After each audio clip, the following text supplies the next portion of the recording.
بینەرانی عزیز سڵاوتان لێبێت من یادگار فایقم بۆ ئەڵقەی ئەم شەوی وێنە گەورەکە لە شاری سلێمانی ئەزیزەوە بە شێوەیەکی ڕاستەوخۆ لەگەڵتانە بین بۆ قسەکردن لەسەر پرسێکی گرنگ کە بۆتە باسی مێدیاکان کەناڵەکانی ڕاگەیان و بە هەمان شێوە لای هاوڵاتیانی هەرێمی کوردستان پرسێکی گرنگە ئەویش تایبەتە بەوەی کە دوایەوەی سێشەمەی ڕابردوو لە کەرکووک بە فەرمی ئاڵای کوردستان شانبەشانی لە تەنیشتی ئاڵای عێراقەوە لەسەر فەرمانگەکانی ئەو شارە ئەو پارێزگایە هەڵکرا دواتر لەلایەن پەرلەمانی عێراقەوە کە بە پرۆژە بڕیارێکە لەلایەن فراکسیۆنی تورکمانەوە بەرزکرابووەوە بڕیاردرا کە ئاڵای کوردستان لە کەرکووک بە هەموو شێوەیەک قەدەغەیە یاخود لە فەرمانگە فەرمیەکان بهێنرێتە خوارەوە ئەم شەو مەبەستمانە قسە لەسەر ئەمە بکەین کە کۆمەڵێک قسە هەیە لەسەر ئەم لایەنەیە لایەنێکی ئەوەیە کە کورد لێرە بەدووە ئەبێت تێبگات کە عەرەبی عێراق بە سوننە و شیعەوە وەکو دەستەواژەیەکێ زوو بەکارێنرێت ئەگەر چەند باڵێکیش بن بەڵام کاتێت باز دێتە سەرباسی کورد یەک دەنووکیان هەیە ئەمە ڕای من نییە وا ئەوترێت ئایا کاتی ئەوە نەهاتووە کە پارتە سیاسیەکانی هەرێمی کوردستان ئەوانەی دەسەڵاتیان بەدەستە گوێ لە دەستەبژێری کۆمەڵگە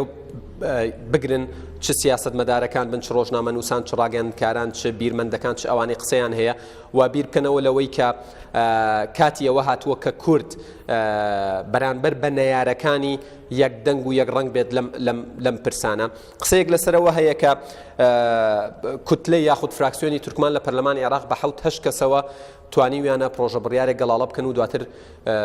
گفتوگۆی لەبارەوە بکەن و بە شێوەیەک لە شێوەکانیش پەسەند بکرێت و دەنگدانی لەسەر کراوە ڕاستە ئیلزامی نیە بەڵام دەنگدانی لەسەر کراوە و بووە بە بڕیار ئایا پەرلەمانتارانی کورد لە بەغدا کە ژمارەیان نزیکی 6 پەرلەمانتار و ئەوانە بێت لە کاتی ترە زیاتریش بووە بۆ نەیانتوانیوە تا ئێستا پرۆژە بڕیارێک گەڵاڵە بکەن کە تایبەت بێ بە بەرژەوەندیەکی دیاریکراوی کورد بۆی بخرێتە دەنگدانەوە و بە ئەنجامێک لێی بێنە دەرەوە لایەنێکی تری قسەکانی ئەم شەومان تایبەتە بە قسەکردن لەسەر ئەوەی پارتە سیاسیەکانی هەرێمی کوردستان ئەبێت چی بکەن بۆ لێرە بەدووە ئەوەی دڵخۆشکەرە و ئەوەی لە میدیاکانە بینرێت ماوەی ڕابردوو فراکسیۆنە کوردەکانی پەرلەمانی عێراق یەکدەنگ و یەک ڕەنگ بوون لە پرسە چارە نووسازەکان دوای ماوەیەک تقریبا لە یەکتر جودابوونەوە و بە جیاجیا دانیشتن و قسەیەکی یەکگرتوویان نەبوو لەم پرسانێ بەڵام ئەوە تا جارێکی تر فراکسیۆنەکانی کوردستان بە هەمویانەوە دوای ئەم بڕیارە لە پەرلەمان دێنە لە هۆڵی پەرلەمان دێنە دەرەوە و بایکۆتی دانیشتنەکەکەن ئایا ئەم لایەنە چۆن تەوزیف بکرێت و بە چیەوەیەک بەکاربێنرێت بۆ ئەوەی لە بەرژەوەندی کورد بەکاربێنرێت و سوودی لێ بمێنرێت و قسەیەکی تر لەسەر ڕیفراندۆمەکەین بە تایبەت ڕیفراندۆم لە کەرکووک ئایا کاتی ئەوە نەهاتووە کە لە کەرکووک ڕیفراندۆمێک بکرێت کە کەرکووکیەکان سەرپشک بکرێن وەک چۆن نوێنەرانیان لە ئەنجومەنی پارێزگا سەرپشک بوون لە هەڵبژاردننی ئەو بڕیارەی کە ئاڵای کوردستان بە فەرمی بەرز بکرێتەوە سەرپشک بکرێن لەوەی بێنەوە سەر هەرێمی کوردستان بەڵام هەرێمی کوردستانێکی یەکگرتو یەکدەنگ جوان گەشەکردو نەک پەرتەوازە و ڕای جیاواز هەبێت لەسەر پرسەکان من زیاتر ناڵێم بۆ ئەم شەو چوار میوانی ئەزیز و بەڕێز لێرە حزوریان هەیە لە دەستە ڕاستەوە کاگە سەد جەباری نووسەر و ڕۆژنامەنووس کە لە کەرکووکەوە تەشریفی هێناوە بەخێر بن سەر و سەرچاومان دکتۆر کەیوان ئازادەنۆر مامۆستای زانکۆ و ئەکادیمیست مامۆستا ئەبوبەکر کاروانی سیاسەتوان و نووسەر مامۆستا عەتا قەرەداغی نووسەر بەخێر بن سەر و سەرچاومان مامۆستا عەتا لە جەنابتەوە من دەست بە ینی باسەکە وێنە گەورەکە وردە هەڵبەین ڕوونی بکەینەوە ڕاتان چی بوو لەسەر بڕیاری بەرزکردنەوەی ئاڵای کوردستان و ڕاتان چی بوو لەسەر ئەم بڕیارە خێرا و بەپەلەی پەرلەمانی عێراق کە نەدراوە بە لیژنەکانیش خێرا براوەتە ناو پەرلەمان و قسەی لەسەر کرا و دەنگدانی لەسەر کرا و کراوە بە بڕیار بەڵێ سەرەتا سوپاسانەکەم بێگومان هەڵکردنی ئاڵای کوردستان لەسەر بەشێکی زۆر گرنگی کوردستان کە ویش شاری کەرکووکە من پێم وایە ئەمە نەک شتێک نییە کە شایانی ئەوە بێ کە ئەم هەڵا گەورەیە بە تایبەتی بۆی بنرێتەوە من پێم وایە سەرکردایەتی سیاسی کوردیوە بە تایبەتی لە ساڵی 1991ەوە کە هەمومان دەزانین لە نەورۆزی 91 کە کەرکووک ڕزگار کرا ئەگەر و کاتەیە ئەم سەرکردایەتی سیاسی کوردی و ئەحزابی کوردی بەڕاستی بەرنامەیەکی نەتەوەی نیشتیمانی بەرنامەیەکی کوردایەتیان هەبایە بەرنامەیەکە بە چەمکی نوێمە پێڵێن بەرنامەی ناسیۆنالیزم کە ئەویش جەناب دەزانی هەڵگری پرۆژەی سەربەخۆی دەوڵەتە دەبایە هەر لەو کاتەوە ئاڵای کوردستان لەسەر کەرکووک و لەسەر بز بە بستی خاچی کوردستان هەڵبکرایە و ئەو ئاڵایە بە هیچ شێوەیەک دانەگیرایە بەداخەوە ئەو کاتەیە ئاڵاکە هەڵ نەکرا هۆکارەکە شێوەیە کە پرۆژەی سەربەخۆی و پرۆژەی ئازادکردنی کوردستان و پرۆژەی دروستکردنی دەوڵەت لە کوردستانە نەبوو. ئەمە هەتاکو ساڵی ئەزانین لە پاش ماوەیەکی کەم کە کەرکووک کەوتەوە ژێر دەستی هێزەکانی ئەو کاتی ڕژێمی باسی عێراقی بەڵام لە بەتایبەتی لە کاتی لێدانی سەدام حسێن و ڕوخانی نظامەکەی سەدام حسێن لە ساڵی 2023 ئەوایە ئەو کاتەیە کورد بە هیچ شێوەیەک سەوداگەری لەسەر کەرکووک و لەسەر هیچ بستێکی خاچی کوردستان نەکردایە و ئەو کاتە ئاڵای کوردستانی لە هەموو ناوچانە هەڵکردایەوە بە هەر شێوەیەک باە جێپی خۆی لەو کەوتنی کورد لەو هەنگاوە وای کردووە کە شتێکی نامۆ بێ ئەو کاتەیە تەبعاً بەداخەوە حیزبە سیاسەکانی کورد و سەرکرداتی سیاسی کورد ئەو نیمچە سەربەخۆیی کە لە کوردستان هەبوو بە ئومێدیەوەی کە عێراقێک دروست بکەنەوە و هەرواشیان کردبینیمان سەرکردایەتی سیاسی ڕەمزەکانی دەسڵاتی کوردی و کاتە چوونە بەغدا و ئەوان لە ناو هەموو نخبە سیاسەکەی عێراق لە هەمووی زیاتر دیار بوون و دەستیان کرد بە بیناکردنەوەی ئەو عێراقی کە لە دروستبوونیەوە لە ساڵی 1920 و بە زۆر پێوەلکانی کوردستان کار و پیشەی ئەو سیستەما وێرانکردنی کوردستان و سەرکردنی کورد و کوشتنی کورد بووە. بەداخەوە سەرکردایەتی کوردی هەڵەیەکی گەورەی کرد لە جیاتیەوەی کە ئەو کاتە بچنە بەغا دەبایە هەوڵی ئەویان دا نەکەر ئاڵا لە کەرکووک و لە هەموو بستێکی کوردستان هەڵکەن بەڵکو بە هەموو شێوەیەک هەڵدەن کە ناوچەکانی کوردستان ئەوانەی کە تعریب کراون ئەوانەی کە دواتر بە هەڵەیەکی گەورە ئەمان یەکەم جار ئەوەی بڕیاریا بە بڵێن بڕگەی یاسایی 58 و دوایشەوەی سەوچلی لەسەر دروستکرا بەڕاستی لە ڕووی منطقی نەتەوەیەوە لە ڕووی لۆجیکێکەوە لە هیچ بەشێکی دنیا نییە نەتەوەیەک ڕازی بێت کە لەسەر خاک لە مێژینەکەی خۆی باسی ڕیفراندۆم و باسی ڕاپرسی بکات و ئێستش کە لە کاتێکا کە گەشتۆتەوە پاشی لە 2013 بۆ ئێستا کاتە 14 ساڵ کە ئاڵای کوردستان هەڵکراوە کە ڕەنگە ئەوەش هەندێ هۆکار لە پشتیەوە بێ پێمان وا بێ سەرکەوتنی هەرە گەورەمان بەدەستێناوە من پێم وایە هەڵەیەکی کۆنی ڕابردوو بە شێوەیەکی بچووک ڕاست کراوەتەوە بۆیە من پێم وایە نا ئەوە هێنێ کورد بەڕاستیەکەی ئەو وەکو ئەوەی ئەڵێن ئەو حالە گەورەی بۆ دروستکە و نا ئەوەش هێنێ بەڕاستیەکەی کە تۆ وا تەسەورکەی کە ئەمە گەورەترین سەرکەوتنە بەدەستمانێنە خۆی خاڵێکی ئەمە کردارەکە بوو پەرچەکردارەکەی پەرلەمانی پەرچەکردارەکەی پەرلەمانی عێراق ئێمە ئەگەر تۆزێ بە لۆجیک بیر بکەینەوە و کەمێک تێگەشتنمان هەبێت لە عقلی ناسیۆنالیزمەکانی عەرەب و تورک و فارس لە عقلی دەوڵەتانی کۆلۆنیال بەسەر کوردستانەوە کە بریتین لە دەوڵەتانی عەرەب و تورک و فارس ئەوە شتێکی زۆر چاوەڕوان کراوە جەنابەت لە پێشەجەکە باسیەوەت کرد کە بە 6 ئەندامی تورکمانەوە پرۆژەیەک یان شتێک گەڵاڵەکەن و پەرلەمانی عێراق دەنگی لەسەر دەدا ئەو تورکمانانی کە لە عێراقن هەر بەشێکن لەو پێکهاتەیەی کە لە ڕۆژهەڵاتی ناوەڕاست و لە وڵاتانەی کە کوردستانیان بەسەرە دابەشکراوە تەنانەت لە کەرکووکیش لە کۆی 41 کورسی ئەنجومەنی پارێزگا 26 کوردە 6 دانەی بەڵێ ئەنجا تۆ سەیرەوە بکە بۆچی عەرەبەکان خێرا بەدەنگ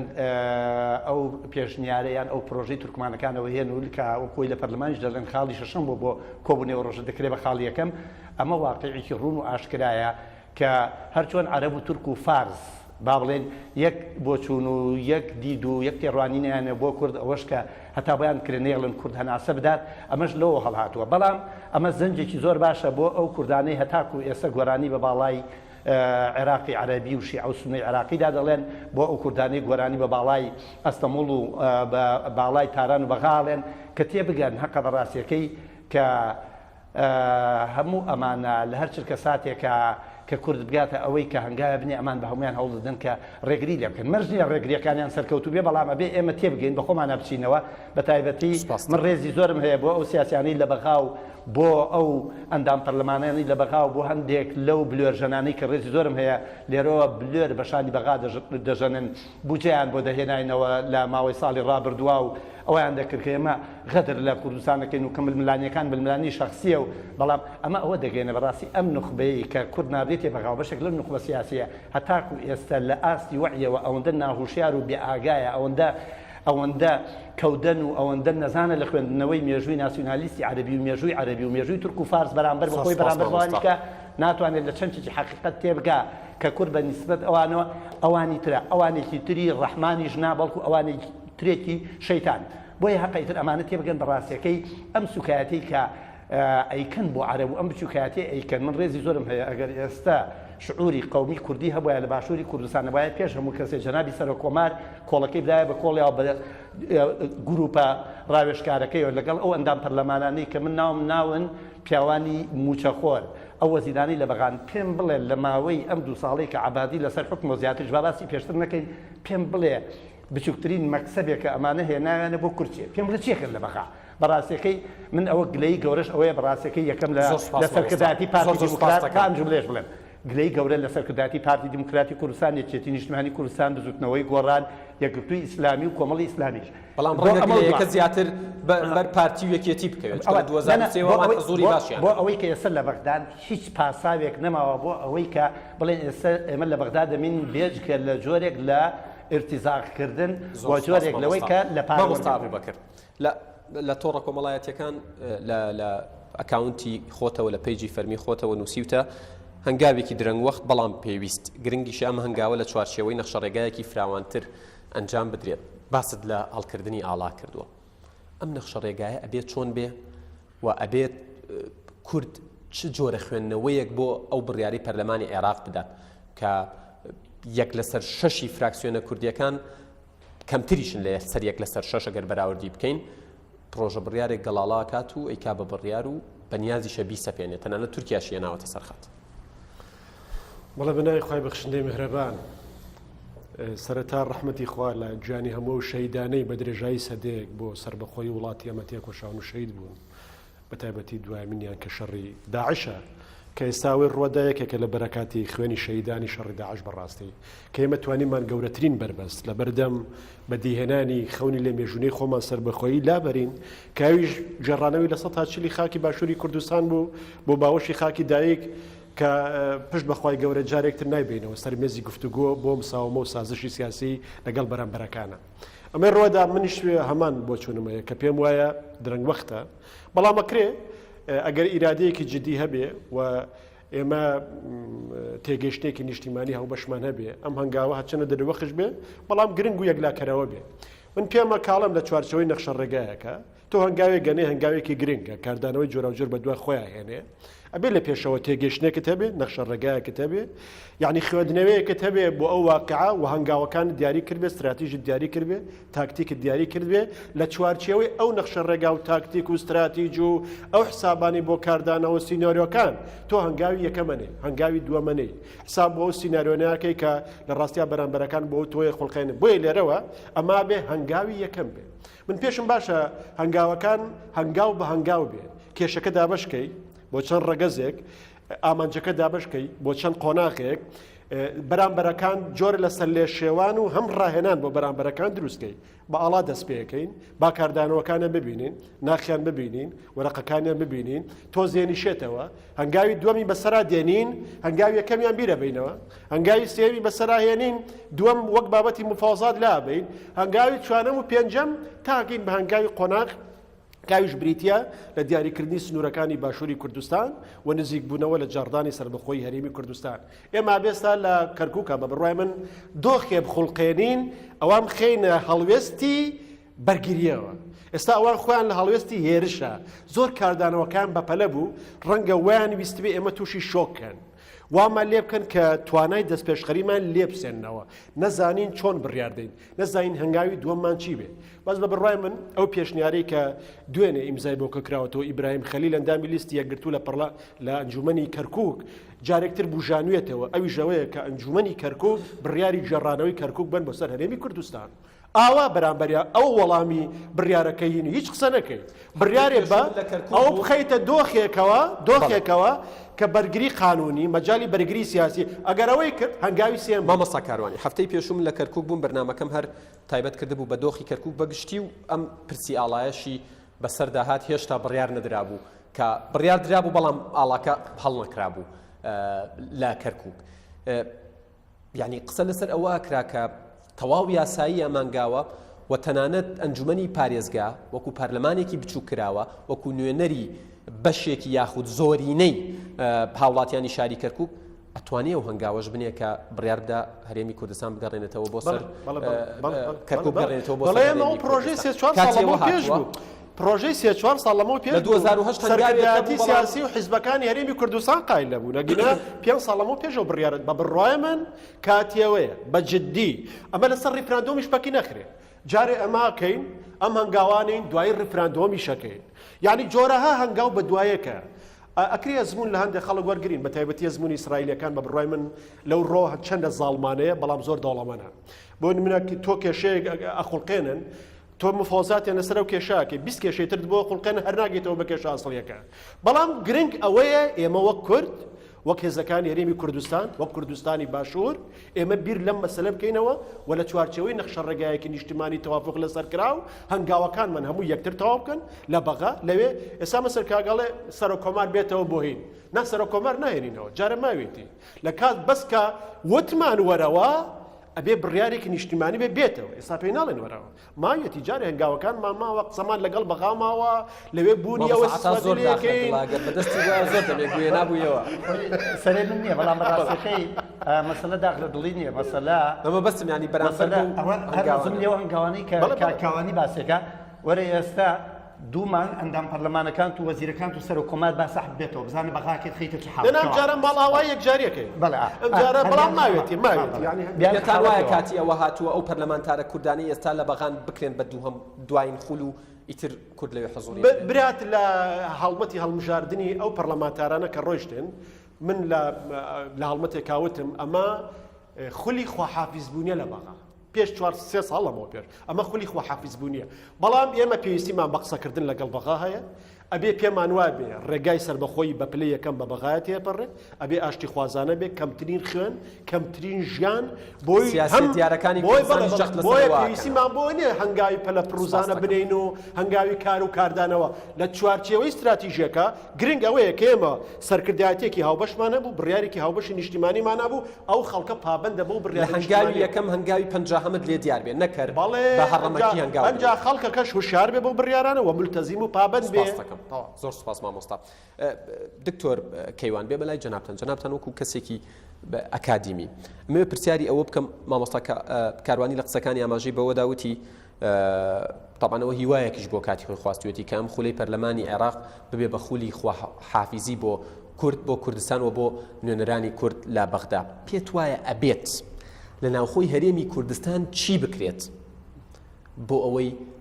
بەجددی و لە ئەرزی واقع و بە شێوەیەکی ڕاستەقینە ئەم خولە بێ بە خولی خواحافیزی و ماڵئاوایی بەناوی خواستۆ بەڕێزت بۆ هاوڕێیانی بەڕێزم سڵاوی گەڵێک ئەو شەیدانەی کە بە بڕای من بۆ کوردستان خۆیان بەخت کرد و پێش بگانە ئێستا لە بەرەکانی شەڕدا بەرگری لە کوردستان دەکەن من پێم وایە ئەو بەرهەمەی ئێستاتۆ دەدەوێت لە کەرکووک ڕووی داوە پێم وایە بەرەنجامی بەرهەمی ئەو شەڕی داعشە کە ئێمە بەسەرکەوتوی پێم وای دەردەچین و دەرەنجامەکەشی دەبینین چونکە لە ڕوودا هەڕووداوێکی گرنگی ناوچەی جیهانیدا هەمیشە ئەو هێزانەی کە براوە دەبن بەشی دۆڕاوەکان دەخۆن پێم وایە کورد لەم شەڕی داعشا بەرهەمێکی دەبێت کە ئەمە قسەی 2 ساڵی پێش ئەستی منە کە بەرهەمەکەشی پێم وایە گەیشتی کوردستانە بە وێزگەی ئارام و سەربەخۆیی کە دیارە ئەمەش چەند گاوێکی ماوە لێرەوە ئەمە بە ڕێزڕا بگەن بە بینانەی بەرزڕا بگەن و کە ئەکادمی بوون جیایە سیاسی بوون جیایە هەردوو بەڕێزان قسەی خۆیان کرد ئەمە ئەکادمی هەتا ڕوونووسەر ڕۆنوس پێی خۆشە کورد لەسەر بەخۆیی بگات پێی خۆشە بۆ نمونەوتی کاتەکە درەنوەخت بوو درەنوەخت نییە بۆ ئێمەی ئەکادمی درەنوەختە بۆ نووسەر درەنوەختە بۆ بەڵام بۆ سیاست درەنوەخت نییە چونکە سیاست حالی زمان ینی ئەو کاتە سیاست ئەگەر کە شتێ ڕوو ئەدا بەڕاستی تۆ کاتی ینی ڕووداوێکەوە بێتە سیاست و برایەک داین تو دواتر چەندی ڕەنی سیاسی لێ ئەکەوێتەوە بۆ نمونە مثلا بۆ نمونە من ئەگەر ئابێ لەسەر وەڵام سیاگە بەڕێزت لە 1992 کە ڕاپەڕینی کراوە لە 2000 کە کەرکووک ئازاد کرا بۆ لە قۆناغی دووەمدا ئەو کاتە ئەڵامان کردەوە کاتە ئەمریکا لە یاخۆ بەڵام ئەکردین بەرتانی قوڵانی وڵاتانی زلزدان وەرنەدەگرتین با ئەمە حەزی من بێ کەوان ئازاد کە من لەگەڵ ئەوە کەرکووک پێشمە کەسێک ئازاد بکرێت تا کاتە تووس خوڵاند و خانەقین و ئەمانە جامە من ئەسامی کوردم یەک ریز بێت تە فەرمون کورد بێ چی بکات کورد بێ ریز بێت من ئەمە خواستی منە خواستی ئەمە ڕزانش قسەیەکەیە لەسەر ئەوەی لە ئێستادا نێوماڵی هەرێمی کوردستان نێوانی پارتە سیاسیەکانی هەرێمی کوردستان ڕەنگە هێندە پەرتەوازە بێ هێندە لە یەکەوە دوو باسکردن لەو مەسەلەی هەندێک قورس بێت بەڵێ جا وڵام دروستکردنی حەز جیایە واقع جیایە حەزی هەمومانە یەک ڕێز بین بەڵام یەک ڕێز نابین بۆ ئەمە پەیوەندی بە مێژووە هەیە ئێمە زۆر دوور نەخەمەوە زۆر نزیک قسە بکەم 5 سەدێ دەوڵەتانی ناوچووکە ئێمە ئەدەن بە غژیەکدا بۆ 100 ساڵە بەلایانی کەمەکە بە دەوڵەتی عێراق بەسراوێتەوە بە پێویستی بە عێراق بەسراوێتەوە عێراقیان نێت دروست کردوین کە عێراق پێشتر لەسەر ئەرزی واقع وجودی نەبووە تا بە ئێستا ئەگا دەوڵەتانی ناوچەکە بەتادی دەوڵەتی تورکیا سووریا عێراق ئێران ئێمە ئەدەن بە غژیەکدا بە تەوازنەکە لێکمان دەدەن تا کوردیان بێکدا داوە ئەم یەک تا کورد ئاسان نییە هێزی سیاسی کوردی لە کوردستان پارتی یەکێتیە کۆمەڵە یەکگرتووە گۆڕانە هەمووی جلای بە دەوڵەتی دەرەکی بەسراوەتەوە بەشەوەندەکانی وای خواستووە بۆی ئەمانە لە خۆناغ ئێستا یەک بنان ڕێزیان زۆر قورسە کەواتە پارتێکی سیاسی بە ئەجەندایەکی دەرەکیەوە بەسترابێتەوە ئەتوان باسی سەربەخۆیی و ئەمەیە ئەمە واقعی حاڵی ئەمە ئاوا بوو ئەمە حەزی منی حەزی کاگە بوو کاک عەتاو کاک ئەسعەد نییە یعنی ئەم واقعی حاڵە هەروە بەردەوامیش ئەبێت بارم بە ئەمە ئەو لەم واقع حاڵەیە یەکڕێزی کورد تۆزە قورسە بەڕاستی من بە بڕای من نەکەوە نازات سۆریژۆتان بە هەزاران مەڵگە لەسەر ئەمە داوکی بکەم و قسەی خۆم لەسەری هەیە باش یەکڕێزی کورد شەر نییە بۆ دەوڵەت وەسەر بەخۆیی شەر نییە بۆ ئاڵا هەڵگرنی ئاڵا زۆر مێژوازدان دان نمونەت بۆ دێنمەوە یەکڕێزی نەبوون و دەوڵەت ڕاگەیەنراوە سەربەخۆی ڕاگەیەنراوە سەرکەوتوش بووم بەڵێ سەدان نمونە بۆ دەمەرە سەر نمونە گەر نمونەیەک دوان بۆ بینەر من ئەتوان پێ بەڵێم هەر لە دوای جێگی جیهانیەکە ڕۆمانیا بەکەدەنە بڵغاریا بنوە دەوڵەت و کێشەی ناخۆیشان زۆر بوو دوای جیهانی دووەم لە بیسەر ناخۆیی زۆر بوو باشە نەکردن بەڵام بەمانە نمونەی گەشت نین بەڵێ چۆن چی ینی بۆ ئیجازە بە لە فەڕەنسا کە شۆڕش سەرەکەوێت هەوا حساب بکەن دیان ناخۆی لەبینی ئۆزعتیرەکان کاکاتی پارتی سیاسی لە ئارای نەبووە من سەدانەوە نەبوو بەڵگە دیارەمە لە بەس چەند دقەیەکە کۆتایی پێ مۆزوع بۆ یەکڕێزی کورد بەلەم یەکڕێزی کورد مەرج نییە بۆ دەوڵەت کوردستان یا بۆ ڕاگەی دەوڵەت کوردی یا بۆ پشتگیری بەڵام هەست ناکەن هەبێت باشتر هەنگاوەکە بەهێزتر ئەکات حەزی ئەمە هەبێت حەزی هەمومانە ئەم کوردی دەستۆز هەر ئەسکی سەقافی سیاسی بێ حەزە کوردی ڕز بێت ئەمە ئەوەت هەمومانە بەڵام ئەم یەکڕێزی کوردە بەڕێمەن لە ئێستادا دوورە ماوێتی چکە دروستبوونەوەی تاکێکی تازەی نوێ کە هەیەکتی قوڵە مابێتی ئێشتا ئێمە پێم سەدا ملانی ناخۆی بە ساڵ و ساڵ تاوە نابێن بابەت ئەمە دیوێکی بابەتەکەمانە بۆی ئەم دیوە کرێ ماڵی بە خۆناغی دواتر ئەمە ئەو من لە کاکە بکرا لە خاڵێکی زۆر گرنگ دەسەڵشیلی کە زۆر جوان بۆی چەوە بابەتە ئاڵاڵ کراوە ئێستا ئەمجنی پارێزەی کرێت بۆی کە کورتیا دەخۆی کۆکاتەوە بەرای گەڕانە بەری کوردستان بە ئەنی تۆ بەخاوی دۆخی ترەوە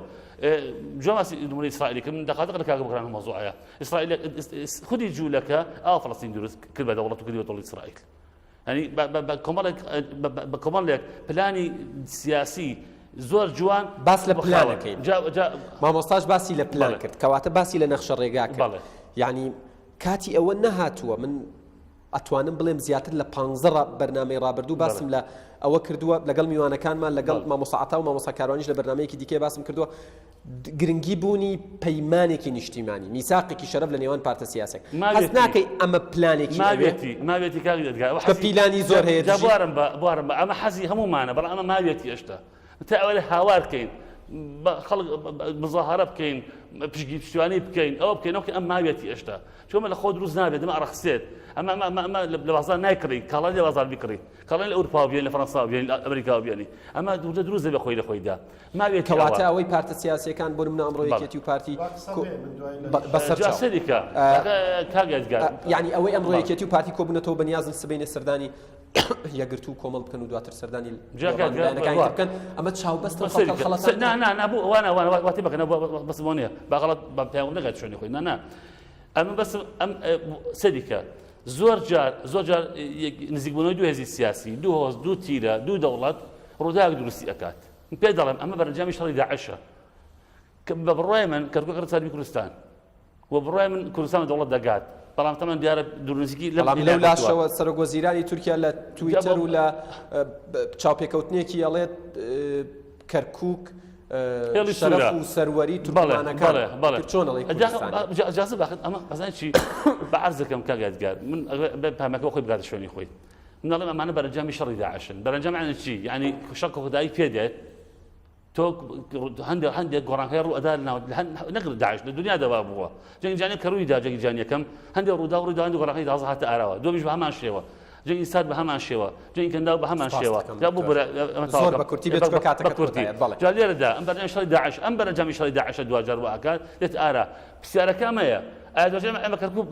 دەستەخین لە پرۆسەیەدا ئەم پرسیار جارە ماوێتی من بەش بە حاڵی خۆمەگەر لەم پرسی کەوانەزاد بە پێسبوونەکانی مێژوو ئەگەر سەرنج بین ئێمە دوای شەڕی داعش ئێمە توانین لە چوار پارێزگاکەی ئێستا دەوڵەت دروستکەین بۆ نمونە کەرکووک دۆزە قورسترە بەڵام لەوانە ڕووداوەکان بۆ ئاراستی بڕۆن کەرکووکیش بۆ هەردوو کوردستان بگەڕێتەوە بەڵام هەموو ئەوانە وەک باس یەکەم بەدل بەرەنجامی شەڕی داعش ئاگادار بە ڕووداوەکانی سیاسی واقعی سەردەم دروستی پاستەکەم زۆر سپاس دکتۆر کاگەت حەجەباری ئەمەوێ بەو پرسیارە دەست پێ بکەم ئەمڕۆ لە کەرکووکەوە هاتوونوە لە وردە گفتوگۆیەکی پێش بەرنامەکە ئاماژەت بەوەدا کە چاوتان بە جەنابی دکتۆر نەجمەدین پارێزگاری کەرکووک کەوتووە بۆی بینەریش ئاگادار بێەوە وەکو هەواڵێکی نوێش ڕای دکتۆر نەجمەدین هەرچەندە بە فەرمی ڕایگەیاندووە بەڵام زیاتر بۆی لەسەری بۆستین وەکو کەسی یەکەمی شارەکە وەکو پارێزگاری شارەکە چی بوو سەبارەت بەو بڕیارەی پەرلەمانی عێراق و بەنیازن ئاڵا بێن نەخوارەوە سڵاو و ڕێز و حرمەت بۆ گیانی پاش شەیدان سڵاو و ڕێز و حرمەت بۆ پێشمەرگەی کوردستان سڵاو بۆ میوانەکان سڵاو بۆ جەنابەت لە ڕاستیدا ئەم بابەتە بابەتێکی زۆر گرنگ و وەستیارە ئەوەی برادران باسییان کردوتیان کاتی نییە یان دوا کەوتووە لە کاتی خۆیان بووە و من شاید عیانم و بەشداری ڕاپەڕین و پرۆسی ئازادیشم کردووە شەرەفی ئەوشمە بووە لە هەردووکیا پێشمەرگە بووم دوو قۆناغی جیا بوون بەڕاستی ئەوەی مامۆستا عەتا باسی کرد و ئەوەی مامۆستا بەکر باسی کرد دوو قۆناغی جیاوازن ئەوانە ئەگەر لە حاڵەتێ لە حاڵەتەکان ئەگەر لێو کاتێ ئاڵا هەڵ نەکراوە ئێمە گەر تاریخ بخوێنینەوە تاریخی تازەی عێراق بارودۆخی کوردستان ئەو هەلو مەرجانی ئەو کاتە زۆر جیاواز بوو لەگەڵ ئێستایەکە ڕەخنە لەو کاتە بگرین بڵین بۆچی ئاڵا هەڵ نەکراوە هەر لە ئەساسە ئەو کاتە ئێمە هەر ئاڵایەکمان نەبوو ناوی ئاڵای کوردستان بێ مەگەر حیزبێکی سیاسی هەڵگری ئەو ئاڵایە بوو وەکو سیستم وەکو بەرەی کوردستانی حزوری ئاڵا هەر نەبووە لە دوای پرۆسی ئازادیشەوە بەداخەوە ئەو جێگەی ئەسەفە کە ئێمە نەمانتوانی ئەوە بکەین لە 2023 ئەوە نەنگەیەک و عیبەیەکی گەورەیە بۆ ئێمە کە نەمانتوانیوە سەبارەت بە پرسیارەکەت بەڵێ من ئەمڕۆ لە کەرکووک بووم ئەمڕۆ کەشوهەوای ناو شاری کەرکووک کەشوهەوا سیاسیەکەی مەبەستمە بە دەرەجە یەک حسەی ئەسەد بەوە خەڵکی شاری کەرکووک بە تایبەتی کوردەکەی زۆر خۆشحاڵن بەو هەموو هەنگاوانەی کە لە هەفتەی ڕابردوودا هەنگاویناوە بە تایبەتی هەڵکردنی ئاڵای کوردستان شانمەشای ئاڵای عێراق ئێمە ئەمڕۆ جەنابی پارێزگارمان بینی لە دیوانی پارێزگار زۆر متەفائل بوو کۆمەڵێک گروپی جیاجیا هاتبوون بۆ پشتیوانیکردن و خۆشحاڵی دەربڕین بۆ ئەو بابەتانی کە لە هەفتەی ڕابردوودا بووە گەشتبینەکەی لە چیەوە گەشتبینەکەی لەوە بوو وتی من ئەمڕۆ پەیوەندێکی تەلەفۆنیم هەبووە لەگەڵ جەنابی دکتۆر عەبادی حەیدەر عەبادی وتی پێی وتوین ئیشی خۆتان بکەن و جۆ بە هیچ کەس دکتۆر حەیدەر عەبادی تەلەفۆنی بۆ دکتۆر نەجمەدین کردبوویان بە پێچوانەوە پێندەی تۆ ئاگاداربی دکتۆر عەبادی تەلەفۆنی بۆ کردبوو هەڵبەتە دیارە خۆیان پارێزگاری کەرکووکە پەیوەندیەکانیان بەردەوام هەیە لینکی تایبەتی خۆیان هەیە و گفتوگویان لەبارەی ئەو بابەتانش کردبوو کە جۆرێک لە ڕەخنە و سەرزەنشتکردنی تورکیاش تەنانەت بۆچی تەداخل لە شوونی تایبەتی عێراق کات پێویست ناکە سەرۆک وەزیرانی تورکیا لێرە و لەوێ بڵێ کەرکووک خەتی سوورە یان بۆ کوردنیە ئاڵای کوردستان هەڵکال ناو شاری کەرکووک دیارە هەڵبەتە زۆر متەفائل بوو زۆر گەشبین بوو و دکتۆر و ستافی دکتۆر و ئەنجومەنی پارێزگای کەرکووک ئەمڕۆ زۆر گەشبینن و لە بڕیارەکەی خۆیان هەرگیز پەشیمان نابنەوە و لە هەموو لێدوانەکانی ئەمڕۆشیانە هەروە داکۆچیان لە بابەتە کردووە ئەگەڕێمەوە سەر بابەتێکی تر کە مامۆستا بەکر باسی کرد سەبارەت بەوەی کە مامۆستا ئیبراهیم هەیە ئەندامی ئەنجومەنی پارێزگای کەرکووک ئیش لەسەر بابەتێکە کە ئەویش زیندووکردنەوەی بڕیاری ئەنجومەنی پارێزگاری کەرکووکە بۆ سەر هەرێمی کوردستان لە 2008 لە مانگی 26 و 27 و 28 مانگ ئەو کاتە قسە و باس لەسەرەوە کراوە تەواوی ستافی لیستی برایەتی دەنگیان بۆدا کە کەرکووک بگەڕێنەوە سەر هەرێمی کوردستان و شەرعێتی خۆشی وەرگرت ئەو بڕیارە بەڵام بەداخەوە وەکو مامۆستاش باسی کرد ینی وەکو پێویست لایەنە سیاسیەکان یا با بڵێن هەیئەی دەسەڵاتدارەتی ئەو کاتەی حکوومەتی هەرێمی کوردستان نەچوو لێەوەشیان کرد کە پەرلەمان هەر تا ئێستاش وەڵامی نەداون بەداخەوە ئەوە جێگەی نیگەرانیە بەڵام ئێستا خۆشبەختانە ئاخر خەبەرەوەیە 22 ئیمزا کۆ کراوەتەوە سەر لە نوێ و ئەم سێشەمەش بڕیار وایە ئەو بابەتێت بیخەنە جدۆلی ئەعمالەوە و سەر لە نوێ وەکو چۆن لە سێشەمەی ڕابردوو ئیشیان لەسەر ئاڵا کرد ئەمەش زیندوو بکەنەوە و دەنگیشی بۆ بدەن و کەواتە پێتان وایە کە کورد لە کەرکووک بە وردە وردە گەورەی بکەین و فراوانی بکەین بۆ هەرێمی کوردستانیش لە دۆخی بەرگری تێپەڕیەوە و دەستی بەهێرش کردووە؟ بەڵێ بێگومان ئێمە لە سێشەممەیەک ئاڵا بەرزەکاتەوە سێشەممەیەکی تر هەنگاوێکی قورستر و سەختتر و پڕ مشت و مڕ و کێشەتر ئەنێت؟ بەڵێ بێگومان کەرکووک خەتی تەماسی بەرگریە لە هەموو خاکی کوردستان باشووری کوردستان کەرکووک شوێنێکی زۆر گەرما و گەرمە بۆ ئیشکردن لەسەری بە تایبەتی لە 2-3 ساڵی ڕابردوودا لەگەڵ هاتنی داعش بارودۆخەکان بە شێوەیەک لە شێوەکان دەتوانم بڵێم خۆشبەختانە بە قازانجی کوردستان شکاوەتەوە و ئەمڕۆ پێشمەرگە لەوێ سەنگی مەحەکە پارێزگاری لە شەرەف و کەرامەتی خەڵکی شاری کەرکووکەکە ئەمانە هەمووی وەرەقەی زەختن. ئەنجومەنی پارێزگاری کەرکووک دامەزراوەیەکی شەرعی یاساییە ئەتوانێت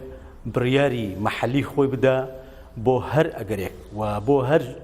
کارێک کە بە قازانجی شاری کەرکووک بشکێتەوە. و ئاماژە بەوە دەن کە بە ئەوان بە یاسای کاتی سەردەمی برێمەر دروست کراون و ناچنە ژێر ڕکێفی بڕیارەکانی پەرلەمانی عێراقەوە. بەڵێ بێگومان ئەوەش دیسانەوە هەر بابەتێکی ترە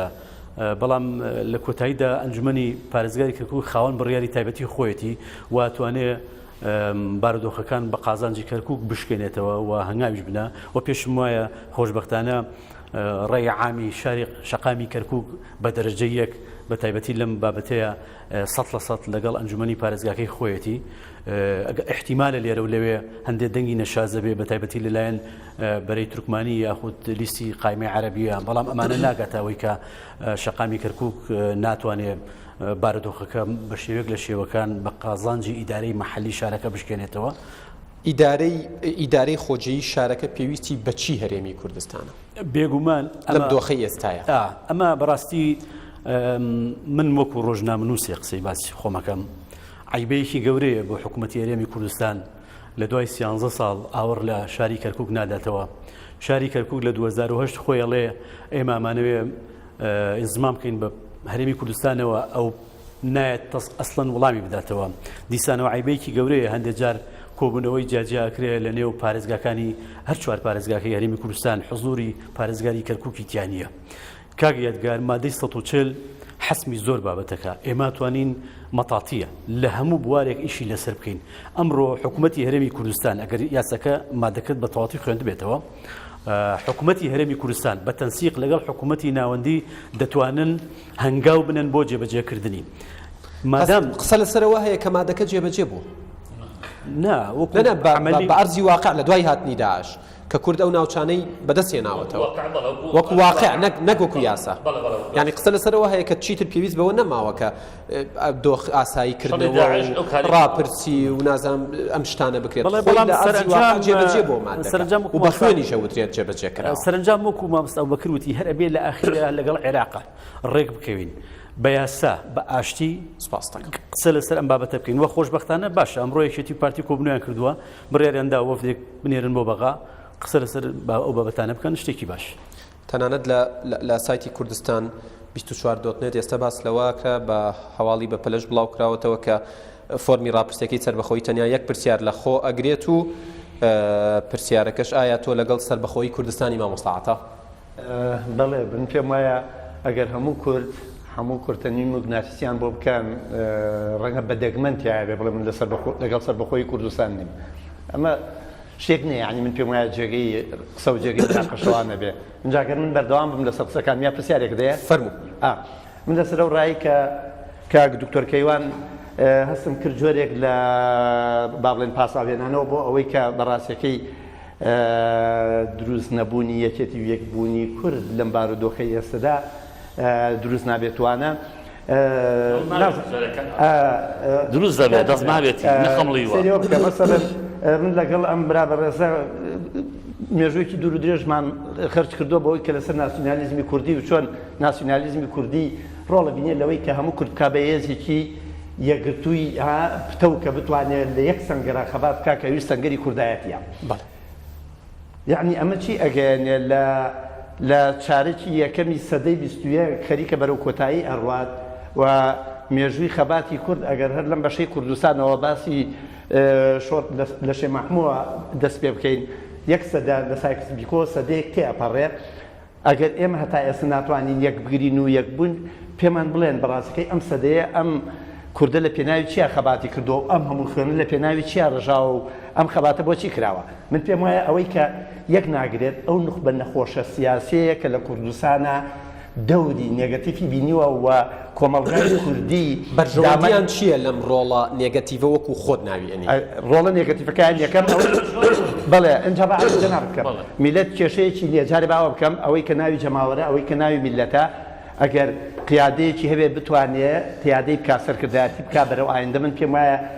میلەتێک بە برسێتی بە نەداری بە بێموچەیی بە هەموو ئەو کێشانەوە بە خراپی ئەو ئیدارەوە بە گەندەڵیەوە بە فەسادەوە ئامادەیە کوڕەکانی پێنجوێن و کوڕەکانی قەڵاتزیە و کوڕەکانی خانەقین ئەچن لە دوا سەنگەری کوردایەتی لە ڕیزی پێشمەرگە بە سەمونی ڕەخشەهی دەبن ئیتر ئەم میلەتە بێت داوای چی لێ بکەی بەڵام ماوەتەوە ئەو سەرکردایەتی سیاسی بە تایبەتی لە ساڵی شەستەکانەوە بەڕاستیەکەی ئەوەی کە لەبەرەوەی ڕاپەڕینی کورد لە ساڵی شەستەکانەوە بە ئیفلیجی لەدایک بووە هەر لە بنەڕەتا کە دروست کراوە بە پێ سەرچاوە مێژویان و هەموو وەسایل قوانشێکە خۆیان تیان بوون لەبەرەوەی ئەو کاتە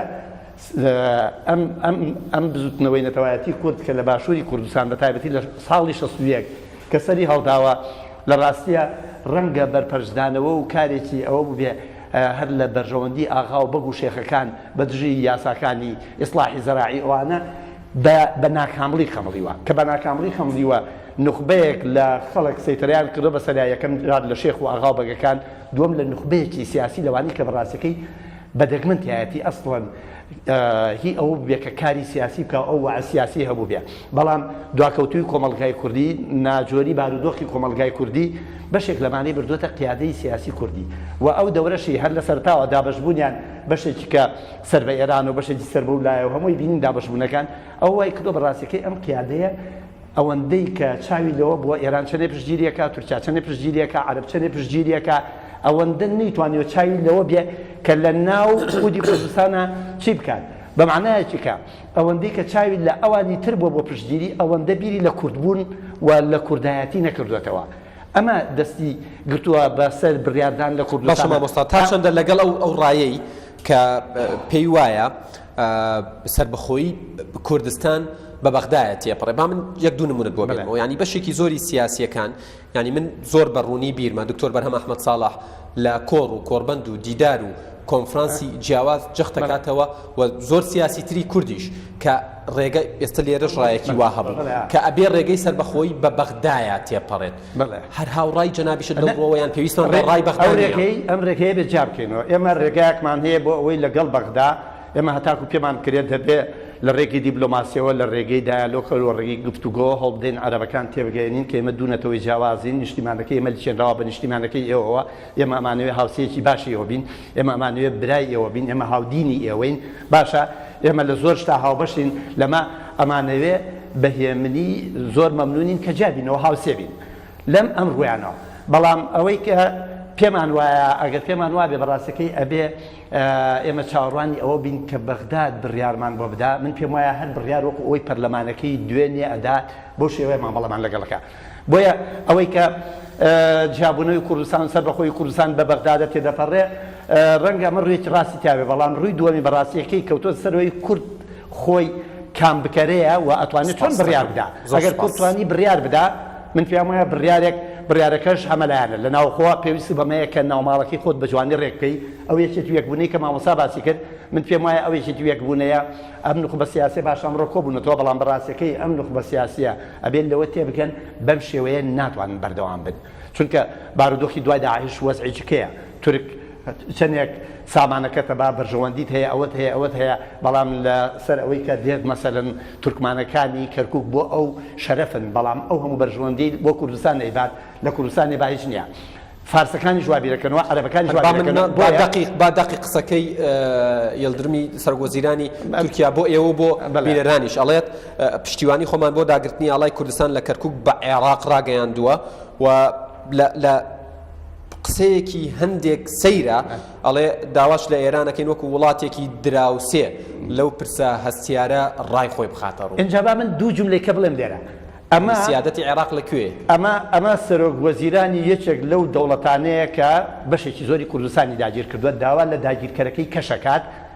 تەداخلی ئەگەر ئەوەی عەرەبەکان تەبعەن عێراقی سیادێکی نییە ئەگەر عێراق سیادەی هەبێ وەسەروەری هەبێ ئەو بۆی نییە باسی کەرکووک بکە بەڵام هەر چۆن لە سەرەتای دروستبوونی حکوومەتی هەرێمی کوردستانە وەزیری دەرەوەی ئێران و تورکیا و سووریا و عێراق کۆبوونەوە هەر مانگەی لە پایتەختێکیان بۆ ئەوەی نێڵن ئەو دەسەڵاتی ئەمری واقعە لە کوردستانە سەر بگرێ بەڵام ئەخیر جارێکە سەری گرت من پێم وایە ئەگەر ئێستش کورد ئەگەر ئەو ئازادی و سەربەخۆیە بەغاشە تێ نەپەڕێم جملە بڵێم ئەگەر کورد توانی لە ناوخۆی خۆیان یەکگرتوو بێ یەک هێز بێ یەک دەست بێ یەک هەڵوێست بێ و جەماوەڕەکەی لەگەڵ خۆی ئاشت بکاتەوە و دەتوانێت بڕیاری سەربەخۆیی بدا بەجددی ئەگەر بەغدا و ئەنقەرە و تارانیشی لەگەڵ ناڕازی بن لەبەرەوەی ئەوە ئەبێت بە ئەمری واقع یەک جملە بڵێم بەڕاستی ئەوەی کە من جنابی کاک دکتۆر نەجمەدین من پێم وایە پیاوێک ڕەنگە جیازێکی هەبێت لەگەڵ بەشێک لە سیاسی محەلەکانی ئێمە بەلایانی کەمەوە 40 ساڵ لە ئەمریکا ژیاوە دوای ئەوەی کە ماوەیەک لە ئەمریکا دەبێت و دێتەوە کوڵ و گرت و بڕیارەدا کاک ئەسعەد لە من باشتر هاکە لێشێکیان ئەوەی کە لەگەڵ هەموو فەرمانێکا کە بە عەرەبی دەرەچێت لە دەستگاکانی کەرکووکە ئەبێ بە کوردیش بنووسێ دووەمیشان ئاڵا هەڵەکرێ من لەم ڕۆ گەشتبینم کە کاک نەجمەدین و هەم کاک مەسعودیش لەولا من پێم وایە دوو پیاوی مجازیف نین کە بە عاتیفا بچن بۆیە من تەسەوری ئەوە دەکەم بێژگە لە بارودۆخە ناوخۆیەکەی خۆمان شتێکی نێودەوڵەتی لە پشتەوەیە و من ئومێدێکیش تا ڕادەیەک لەوەدا دەبینم بۆیە بە هەڵکردنی ئاڵاکە و بە هەمووشی گەشت مامۆستا کاروانی دێمەوە لای جەنابتان فەرموو قسەکانت بکە بۆی منیش پرسیارەکەم بەسەر چاو دکتۆر. زۆر بە کورتی ئەوەی پەیوەندی بە بەغاوە هەیە ڕێگای سروشتی گەیشتن بە سەربەخۆی بە بەغایە تێپەڕێ نە تاقە ڕێگایە تا ئەو ڕۆژێ ئەوان ڕێگاکە داکەن لەبەرەوەی یەک ئێمە کێشەمان لەگەڵ بەغا هەیە لەگەڵ خەڵکی تر نیمانە دوو بڕیارمان داوە تا بکرێ و بگونجێ و هەتا ئەو پەڕی لە ڕێگای گفتوگۆ و ڕێکاری ئاشتی خوازانەوە بگەین بەسەر بەخۆی سێ لەبەرەوەی ئێمە دەوڵەتێکی ئاوڵەقە دراوین ئێمە لەسەر دەریانین بۆ دوای سەر بەخۆیش پێویستیمان بە پەیوەندێکی باش لەگەڵ عێراقەیە لەبەرەوەی ئێمە نەخنکێنرێن لانی کەمە بێت تەفاهمی گۆشەنووسێکی عەرەب لە تویتەر نووسیوێتی دەوڵەتێکی حەبیس ئەبێت یعنی بەڵەفوا بە کوردستان ئێمە ئابێ بزانین لەکوێ دەوڵەت دروستەکەین لانی کەم تەفاهم و لێکتێگەیشتنی وڵاتێکی هەرێماتیشمانەوێ بۆی ئێمە هەنگاوە بنین و پێم وایە ئەوانەی کە سەرپەرشتێمی شاکەن لە سیاسەکانی کوردستان بەبێ ئەوەی وڵاتێکی هەرێمایەتی لانی کەمی تێگەیشتنی بۆ ئەم هەنگاوە هەبێ ناینێن لەبەرەوە ناتوان لە دۆخێکی ئاڵۆقە دراوین بکەن سەبارەت بە ئەوەی کە ئێمە یەکێتی ناو کوردان یەکێتی ناو کوردان بۆ مانای هەموو کێشەکانمان چارەسەر بێ بێگومان ئێمە نابێت پرسی سەربەخۆی ڕاگرینە سەرەوەی هەموو کێشەکانمان چارەسەر بێ لەبەرەوەی پێیوەستە بە زەرفێکی مێژووی دیاریکراوەوە ئەبێ زەرفەکەەوە بەرهێنانی سیاسی تابکە و بیقۆزیتەوە نەهێڵی لە دەست بچێ بەڵام ئەبێ لە خاڵی هاوبەشەوە دەست پێ بکەین ئێستا خاڵی ناکۆکی من زۆرە من لە نووسینی ترا لە پێشتر باسم کردو لە بابەتی تریشە خاڵی هاوبەشیان قۆناغەمان چییە؟ سەربەخۆییە و بەدەستێنانی ئەم بەرکەوتی ئەم قۆناغەیە کە پێڵەن مافی دیاریکردنی مافی چارەنووس بەڵام لەوێەوە ئەگەڕێنەوە بۆ کێشەکانی هەرێم و کێشە ناوخۆیەکانمان لە کێشە ناوخۆیەکانەوە ناڕۆین بۆوێ با لێرە ئەمانە چارەسەرکەین ئەنجا بچین باسێکی لەو بکەین ناڵین ئێمە بڕیارە دەین هەنگاو بنین بەرەو سەربەخۆی کام بڕیارەماندا ئەی پێداویستیەکانی دۆخی ناوخۆی هەرێم بۆی ئەم هەنگاوە بنین چییە؟ لێرەوە ئەگەڕێینەوە لانی کەمی و ئاستێکی معقول لە تەوافقی نیشتیمانی دروست دەکەین من لێرەوە بۆ شخصی بەرزانی داوامەوەیە کە هەندێک کێشە واز لێبێرین بە قەنەعەتی برات لە ڕۆژی سێشەمەی ڕابردووە کە ئاڵا لە کەرکووک هەڵگرا ئێمە لە قۆناغێکی نوێی لە کوردستانی باشوور ئەوەی پێشوو تەواو نیمچە تەواو مناقەشەکەکان چوارچێوەی قسەکردنەکان تەرحەکان نەخشە ڕێگاکان نیمچە تەواو وەرنە دۆخە نوێکەوە کوردستان پێویستی بەوەیە بە ئیتیفاق بیخەینە دۆخی لە ناکاوەوە بە ماسای دۆخی لە ناکاویانی چی؟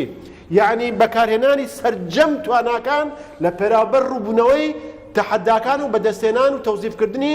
دەرفەتەکان کوردوخانە بێ بخێنە دۆخی ئینتیقالیەوە لێرەوە باسی پەرلەمان ئەبێ بە هەناسێکی ترەوە بکەین بە عەقڵێکی ترەوە بکەین باسی سەرۆکاتی هەرێم بە عەقڵێکی تر بگونجێ لەگەڵم سیاقەیە لەگەڵم قۆناغشتەکە بۆ بە جددی یعنی شتەکە ئەوە نەما ئەوە خەڵک هاتوتە سەر خەت کاتیەوە تۆ جارێکی تر کورد بیر لەوە نکاتەوە ڕووکاتەوە بەغدا و سێلکەکانی بخاتە سەبەتەوەیانەوە یعنی بێ کاک مەسعود ڤیتۆی لەسەر بزوتنەوەی ئەگەر کردیەوە کورد چی ڕوەدا هەلە مەکە ئەبێ کاک مەسعود ڤیتۆ لەسەر بزوتنەوەی گۆڕان نەبێ لە سەرۆکاتی پەرلەمان بێ چاوی لەسەر چی بێ چاوی لەسەرەوە بێ هەمومان لە چوارچێوەی ڕێککەوتنێکا کۆ ببینەوە کە هەتاکو ئەو سربەخۆیە ئێمە کوردستان بە تەوافق و لە چوارچێوەی ئەو ڕێککەوتنەیە بەڕێوەبەرین زەمانەتمان هەبێ ئیتر ئەوەی حەڤەی نۆزدەی ئاب و 21 نازام نۆزدەی چی ئەوە ڕۆی کاتیەوە هاتووە کە کاک مەسعود لە سەرۆکایەتی هەرێم لەگەڵ نوخبەی دەستەبژێری سیاسی و ئەکادیمیەکانە دانیشێت و گوێ لە ڕاکانیان بگرێت پێشەوە ئەبێ بە ڕوح و هەناسەیەکی نوێوە مەسەلەگەر گۆڕان لە سەرۆکاتی پەرلەمانە بێ ئەم هێزا خێنە ناو دڵ و جەرگی پرۆسێ سەربەخۆبوونەوە ئیتر لە هەندێک هێزوشتی دوورەقینەوە لە ناومێدیا پەنای پێبەرە کاکرە کێشە بۆ هەرێمی کوردستان دروستکە من زۆرم پێخۆشە هەنگاوەکەی کەرکک لەسەر دەستی کاک دکتۆر نەجمەدین کە پارێزگاری یەکێتی نیشتیمانیە و سەرۆکی ئەنجومەن ئەندامێکی یەکگرتووی ئیسلامی کوردستان لەسەر دەستی یەکێکی پارتی ڕوونەدا بۆی ئەم شتە ببێ بە نیشتیمانی یەکگرتووی یەکێتیە سا لە ناو دڵی قەزیەکەیە لە ناو دڵی قەزیەکە وردە یعنی سیمایەکی ترە دەین بە ڕوحلێت و هەناسەیەکی بە هیوای ئەم بەرنامانە و قسانی لەم بەرنامانە قۆناغێکی تازە دەستی پێ هەمووی لە سۆنگەی دڵسۆزی و خەمخۆریەوە دکتۆر کەیوان قسەکانت بکە بۆەوەی نیوەی کاتی ئەوانە بەرە قسەی خۆمە بەس نیوەی کاتی ئەوانە بەرە نیوەی ئەنی غزانی چانی کاتەکان بەعدا دابش نەکرادەوەی لە بەردەنگەم زۆر ئەوە سەعات دەبوارم ئەوە تا من مۆبایلەکەم لە بەردەستە سەیری دەقارم بووبەرەوانی من سەعات کاگاتگانە بۆرە تخوا پێم غەڵەت گەیشت منەڵێم ئەمە ئەکادمی نووسەر ئەوەی کە نەتەوەی ئەوەی کە حیزبی نیە ئەوە قسە بکەین حەزەکات کورد ئێستا وڵات هێبێت هەم کوردی ڕیز بێ بەڵام سیاست ئەوە لە سیاست ئەوە جارێ ماوێتی دابێت تێبگەینە واقعە من سەبقەی کوردستان پێش هەموو کەسێک پشتیوانی لەکە بەدیفاع لەگەڵ خوێنی خۆی شوواکەمە قوربانی پێم واسطە کوردستان نزیکە دوور نییە بەڵام بە ئێمە واقعی بین بە بڕای من پێشان کاک بەرهەمان سابیرەکەمەوە قەت سەبق کوردستان بەغایەتە ناپڕێت من سواری باری مێژومە تەحەداژەکە لە ڕۆژێ بەغا دروست بووە تا ئەو ڕۆژ دنیا ئاخرە بێت قەت دەسەڵاتدار لە بەغای ئامادە نیە سەبقەی بە کوردستان باشی کوردستان بات مێژووە مێژووارم بە پێچوانی مێژووە تا مێژوو درۆ کات ئەوە شتێکی ترە لەو ڕۆژێ ئەبوو جەعفەر مەستەفا بەغای دروست کردووە تەحەداکەم یەک تەماری مێژوو ببێن بەغا لەگەڵ هەرێمی کوردستان لەگەڵ ئەمەتەکە گودیا کەسی وڵاتی کوردستان لەگەڵ باش بێت مامەڵی باشی خەڵات بێت ئەسەن لە کاتی لاوازیە بۆ لە ئێمە گەڕاوەوە لە کاتی بەهێزیە لە ئێمەیان داوە ئەمە بڕاوەتەوە مەوزوعە ئەبێ خۆی بڕداری خۆی با خۆی بیوەرانە کار بکات حساب بەغاش نەکات بەغا کێیە سیاقم بەغا کێیە شەی داعش کێ کردی ئەگەر باسی بوجێ عێراق بوجێ بڕیوە لە 2003 بەغا بوجێ پێشبەکە نادات بەغا بڕیوە یاسای بوجێ جێبەجێ نەکردووە پشتی دەرمانی نەداوە وارە بەکاتگار بەغا بوجێ پێشبەکە نادات پێشبەکە کاکە لە 2003 نایدا ئەمە 2011 نییە ئەم پرسیارە خۆی لە خۆیدا بۆیە بێ واز بەغا بێنین بەڕاستی بەعەرزم جا واقع ئێمە وایە ئێمە واقعیانە سێک بەڕێزم واقع جیایە سیاست جیایە دەراسەکانی ئێمە سووریایە تورکیای ئێرانە عێراقە بڕاوەتەوە دراسی ئێمەی کوردستان ئەڵمانیا هۆڵەندا بەلجیکا فەڕەنسا نییە ئەبێ ئاسایی بە تورکیا ئێستادا ئاردوغانە تورکیا دژی ئاڵی کوردستانی لەکردبوو ئەبێ ئاساییە تورکیایە ئەمە ئێرانە ئەمە ئەزانی کاتێک مەسئولازم سەرکی کوردستان داوای ئفرادی کرد ساڵی پاردا ئێران بە دژی وەستا هەڕەشی لە کوردستان خابوورەکەم لە تاران ئەم پەیامە درا کەواتە دکتۆر لە سی چرکەیە بمبورە بۆی کاتی بڕواتە بێ کاتی بەرنامەکە تەواو تۆ کاتەکان دابوان بڕێزم کاکەت گەران بڕواتە نەمایەوە ینی لە بەشی یەکەم قسەکانەوان 5 دقیقە فەرموو بەڕێزم کاکەت گەرگە ئەبێ تێبگەین لە واقعی حاڵدا ئەمریکا کراوە جێ دەستخۆشیە پشتیوانی بکەنەوەمان ئەم بڕاوەتەوە ئەم بڕایەوە تەواوی تر و ئەبێ سوال نەکەین بەغاشیتمان بۆ ئەکات بەغا بەردان پلان دژی ئێمە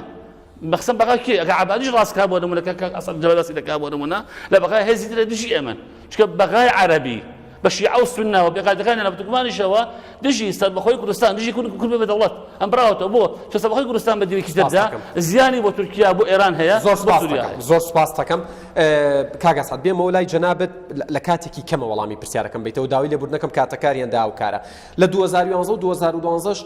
مالکیە و کات لە حکم بوو بڕیاریدا لە مەرزی خەسرەوی یاخود مەرزی منزوریە ئاڵای کوردستان بێنرێتە خوارەوە پاشان بڕیاریدا ئاڵای کوردستان لە دام و دەستگا فەرمیەکانی خانەقین دابگیرێت ئەوە تا دیسان و بڕیارێکی ترەدەن کورد ئەبێ بەرامبەر بەم هەنگاوانە چۆن هەنگاو بنێت و چۆن جارێکی تر هێلکەکانی خۆی وەکووترێن نەیخاتە سەبەتەی عێراقەوە. بەڵێ بەڕاستی من سەرنجێکم بۆ دروست بوو لەگەڵ ناوەڕۆکی قسەکانی دکتۆر کەیوانم و بەڵام 100% لەگەڵ بۆ چوونەکەی مامۆستا بەکرکەوانیم. ئەوش ئەوەیە دیسان وەگەڕێمە سەرەوەی کە ئێمە هەرەبێ بە عێراقا یعنی کێشەکان چارەسەرکەین. ئێمە ئەزمونێکمان هەیە لەم ناوچەیە ئەزمموی باشووری سوودانە. سوودان لە دوای 1956ەوە هەتاوەکو 2010 خەباتەکە قۆناغ بە قۆناغ هەتا ئەگاتە ئەو ڕۆژەی ڕیفراندۆم بکە. ئەم باشووری سوودانە لەگەڵ مرکزە لەگەڵ خەرتومە ئیشی کرد. و حتا من دیسانەوە تاکی دەکەمەوە لەسەرەوەی کە دەبێت کاک مەسعود کە ئێستا بە قەولی هەمووان سەرپەرشتی یا با بڵێن سەرۆکایەتی ئەم پەیاماکە بۆ مەسەلەی سەربەخۆ ئەبێ خاوەنی نەخشە ڕێگا بێ وەکو چۆن سەرکردەی سیاسی لە باشووری سوودان خاوەنی نەخشە ڕێگا بوو لە 6-7 ساڵ هەموو فترێ نافترێ هەنگاوێکیانەنا لەگەڵ خەرتومە ئەبێ ئێمەش لەگەڵ عێراقا ئەمە بکەین ئەگەر ئەمە نەکەین سەرنجام تووشی شکست ئەبین یعنی ئەبێ ئێمە بە ئاشتی لەگەڵ عێراقا جیا ببینەوە لەبەرەوەی مەساڵحی مشترەکمان هەیە و لە ناو هەرێمی کوردستانیش یەکدەنگی هەبێ بۆم پرسە تەبعاً بێگومان ئێمە پێویستمان بەوەیە سەبارەت بە وەڵامی پرسیارەکە زۆر بە کورتی ئێمە مەسەرەن ئێمە ئەزمونێکی تاڵ و تفتمان هەیە لە ماوەی ئەم 12-13 ساڵە لەگەڵ عێراقا بە تایبەتی ئەهلی خەتی تەماسی مادەی 140 ئێمە هەمیش مەسەرەن بۆ نمونە لە 6 ساڵی ڕابردوو هێزی دجلە هاتبوو ئەویست کۆمەڵێ خەرق و قوڕوقات بکە بەرامبەر بە ئیهانەی خەڵکی کوردستان بکە لە شاری کەرکووکەوە بەڵامەوە خۆشبەختانە هێزە سیاسەکانی کوردستان و نیانێش زۆر سپاس بۆ کاک ئەسعەد جەباری سپاس بۆ دکتۆر کەیوان ئازاد سپاس بۆ مامۆستا ئەبوبەکر کاروانی سپاس بۆ مامۆستا عەتا خەرەداخی بینەرانی عزیز ڕێزی یادگار فایق و تەواوی ئەم ستافە لە شاری سلێمانی و شاری هەولێر قبوڵ بکەن هیوادارم بەرنامەکە بەرپرسان گوێیان لە پەیامەکان بوو بێت و بە هەندوەری بگرن تەنها وەکو بەرنامەیەک سەیری نەکەن سوپاستان دەکەم ماڵتان ئاوا و